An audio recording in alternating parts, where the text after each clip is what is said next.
Anton Skoro, FisttaCuff Radio 5 grappling in a secret location of ADCC 2022 with Xande. Hey, brother, I want to talk to you, man. Obviously, this event has been a huge success. The biggest grappling event, I think, of all time.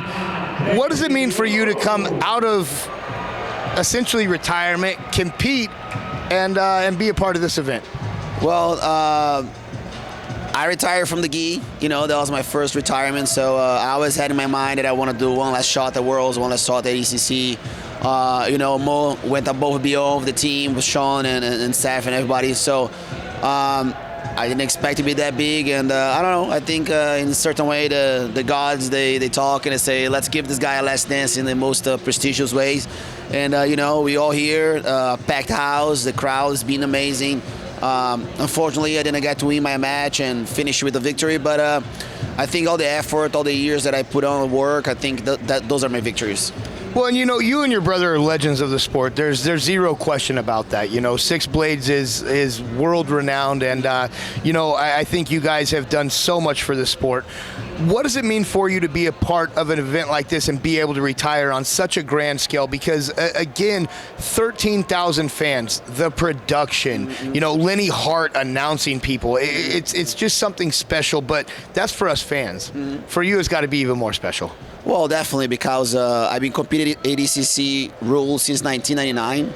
So all my no-gi career has been with ADCC. And I've seen, you know, São Paulo and back to America, and I'm seeing Barcelona and all that. And this actually started with a conversation I had with Mo, because he told me like about you know how you think about the show. I'm like, oh, it's not a show, it's just a tournament. And then he's like, I'll turn this into a show.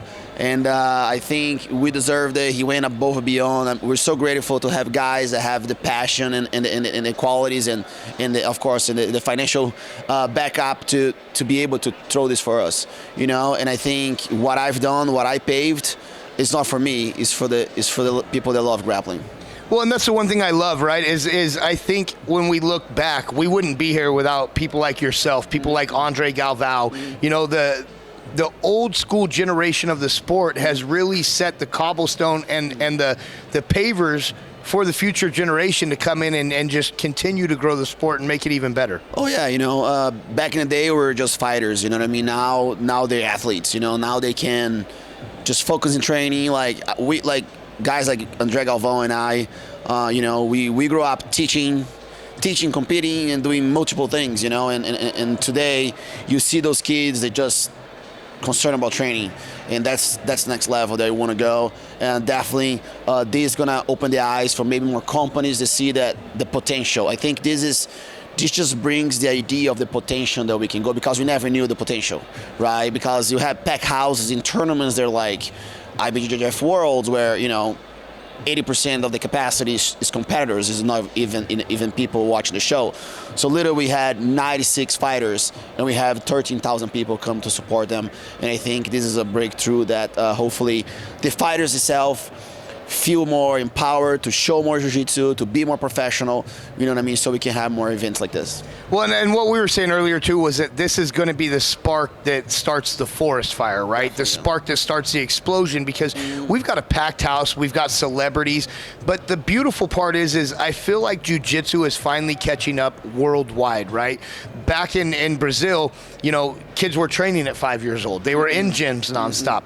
And that wasn't the case here in the U.S. It was 20, 30-year-old guys learning the sport, you know, and they were learning at 20 and 30. Now we finally have kids learning at 5, 6, 8 years old, growing up in gyms. Kendall Rusings, people like that, you know. So I think this is the start of something even bigger, and it's crazy to think, because 2019 we thought, wow, this is as big as it gets, and Mo literally came out, pardon my wording, but he shit on 2019 with 2022, from the competitors to the production to the venue to the crowd to everything. It has to get better. Well, I think we set a bar. You know, if it's better or worse, I think there's always someone coming in, I'm going to do better. I think better or worse, I think is a standard.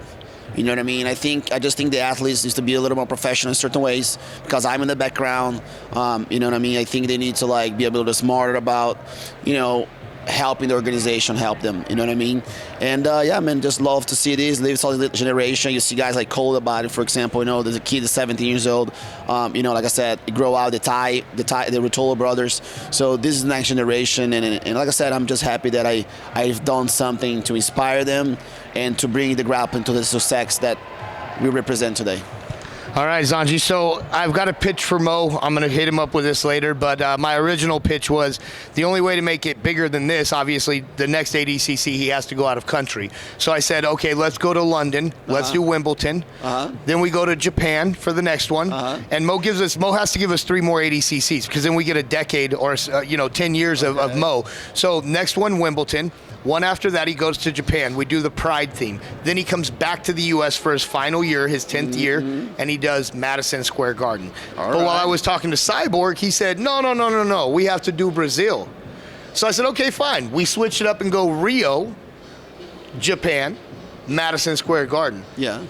That's a good call. If Rio was 2022, you sure you're retiring? Yeah. I'm going to prepare Beast to win, so I'm going to win a different field. And I told them I'm there to help. So I was still going to be with the DCC, but not competing. 43 years old, I don't have nothing to prove. Like I said, I've done what I had to do, and now it's time for the young guns to shine. I think anybody who believes you're 43, we need to see an ID and a license. 41 now. I'll be 43 in 2 years. Okay, I was going to say, bro, there's no way you're 43. Well, no, I know how to train, and jiu-jitsu keeps me young. I love it. Xande, anything you want to say to the fans before I let you go? Well, guys, just thank you so much. Appreciate the love that everyone got, you know what I mean? And, yeah, keep watching, and next DCC, maybe Brazil, maybe Wimbledon, maybe Madison Square Garden. We'll see. Hey, guys, remember, Anton Scoro, Xande, legends never die.